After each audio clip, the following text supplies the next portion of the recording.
Hi guys, welcome to फिल्मी beat. मैं हूं मुर्तज़ा इकबाल और आज मैं रिव्यू करने वाला हूं मूवी धक धक का।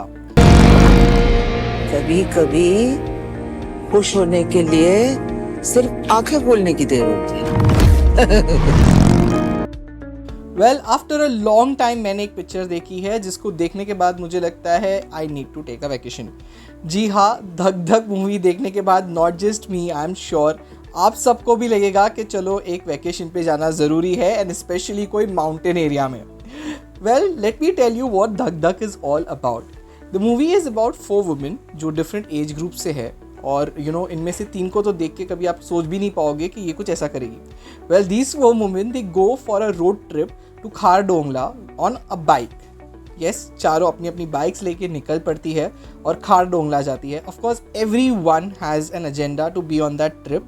वो क्या एजेंडा है उसके लिए आपको पिक्चर देखनी पड़ेगी। नाउ द थिंग इज़, ये लोग किस तरीके से ये ट्रिप को पूरा करते हैं, नहीं कर पाते हैं, क्या डिफ़िकल्टीज आती है, और इस ट्रिप को वो लोग कैसे अपने आप को डिस्कवर करते हैं, that is what the story of this film is. Well, सबसे पहले मैं ये कहना चाहूँगा कि हमने बहुत सी मूवीज़ देखी है जो जैसे फॉर एग्जांपल जिसमें फीमेल कैरेक्टर्स होते हैं एंड दे गो समवेयर, एक सिचुएशन उनकी लाइफ में आता है, वेदर सेल्फ डिस्कवरी उनकी होती है। We have watched a lot of movies like that, right? Now coming to Dhak Dhak, I want to से कि इस फिल्म का कॉन्सेप्ट ही थोड़ा नया है। Like just imagine 4 women with as I said in different age groups, कोई 60s में है, कोई मे बी 40s में है, कोई 30s में है, कोई 20s में है, and they are going like taking a bike and going from Delhi to Khardungla, जो बहुत ही बड़ा रोड ट्रिप है। एंड किस तरीके से उनकी बॉन्डिंग होती है and everything, this is what the whole film is. And it has been showcased wonderfully by director Tarun Dudeja. I think उन्होंने बहुत ब्यूटिफुली इस फिल्म को नरेट किया है। फर्स्ट हाफ की बात करूँ तो मुझे एक्चुअली कुछ सीन्स याद आ रहे हैं और मैं हंस रहा हूँ, because first half of the film is just hilarious. आप, मैं कहते हैं ना, हंसते हंसते लोट पोट हो जा रहा, आप ऐसे हो जाओगे अगर फिल्म का फर्स्ट हाफ की मैं बात करूँ तो। कुछ scenes, see again I am laughing because मेरे दिमाग में एक्चुअली कुछ सीन्स आ रहे हैं मूवी के कि I don't want to give a spoiler, but मुझे ये सीन डिस्कस करना है कि संजना का जो कैरेक्टर है, she always says Radhe Radhe to everyone, and Dia Mirza का कैरेक्टर उज़मा उन्हें फ़ोन देती है कि talk to my husband by being someone else, और वो फ़ोन लेके बोल देती है राधे राधे। उसके बाद जो, ऑफकोर्स मैं ज़्यादा पूरी सीन का स्पॉइलर नहीं देना चाहता हूँ, बट उसके बाद जिस तरीके से दिया फ़ोन वापस लेके मैनेज करती है सिचुएशन को, ओ गॉड, आई मीन ऐसे बहुत से हिलेरियस सीन्स है फर्स्ट हाफ में। तो I was clapping, I was laughing, और मेरे आँख में आंसू आ गए थे। इसकी वजह से नहीं क्योंकि कुछ इमोशनल चल रहा था, इसकी वजह से क्योंकि मैं हंस रहा था। अब मैं अगर सेकेंड हाफ की बात करूँ इस फिल्म का, तो अगर फर्स्ट हाफ मस्ती मजाक फन एंड हिलेरियस मोमेंट्स पे है, तो सेकेंड हाफ में थोड़ी फिल्म इमोशन होती है, ड्रामा आता है, इन फीमेल्स की बॉन्डिंग्स की बात होती है। एंड सेकेंड हाफ थोड़ा आई वुड से कि डल होता है। डल कहीं पे भी नहीं हुई है movie. Even the kind of emotional and dramatic moments that are shown in the film are very well shot and very well narrated. So आपको कभी भी बोर नहीं होगा।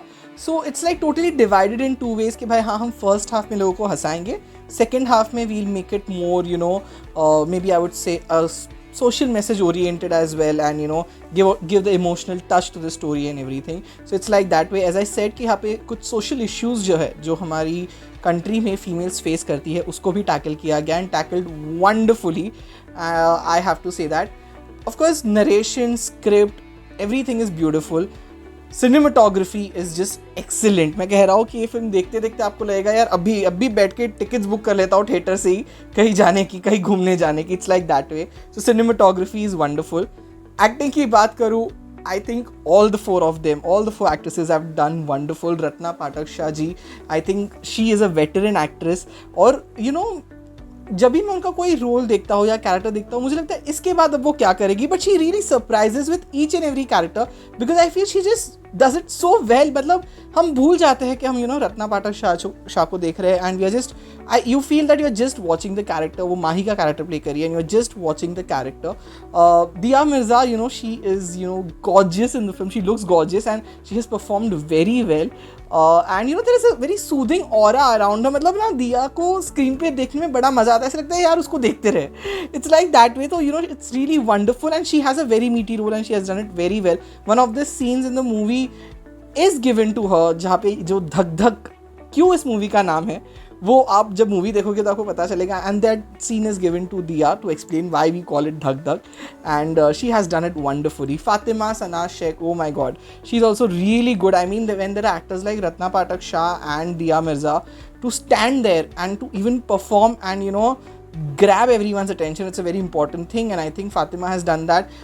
There is one scene where she has an emotional breakdown and she has done it so well. I mean, I'm really happy to see Fatima, you know, like I would really like to use this, that she's back with a bang and it's amazing to watch her. Sanjana Sanghi also leaves a mark. She has a sweet innocent role and she has done it very well. Even, you know, she will make you laugh out loud with her performance in the movie. So yes, I would like to say that Dhak Dhak is a very nice, beautifully narrated film with some amazing performances. तो जाइए theatre में देखिए. I know कि इस film को makers ने ज़्यादा promote नहीं किया है एंड मे बी आपको भी इस मूवी के बारे में बज़ नहीं होगा, but it has release today and I want you guys to go and watch it because it's a wonderful film. I am going with 3.5 stars.